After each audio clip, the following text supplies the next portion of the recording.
Hello and welcome to the series How to Build Test Automation Framework using Page Object Model in Selenium and Java. In today's video, I'm going to demonstrate how to add extend report in our test automation framework. And this adding extend report video will be break into several parts.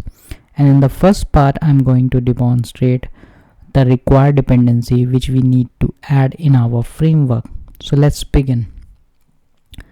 This is the framework which we are building in this series, and to add dependency, let's open our pom.xml.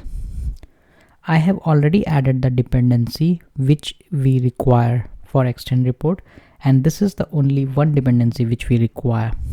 The group ID is com.event stack, and the artifact ID is extend reports, and the version is 5.1.0, which is the latest version at the moment.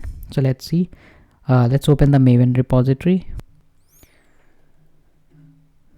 So this is the Maven repository and it's the extend report, and we could see like 5.1.0 is the latest version.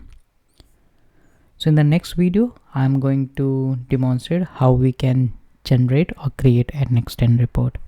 Thank you.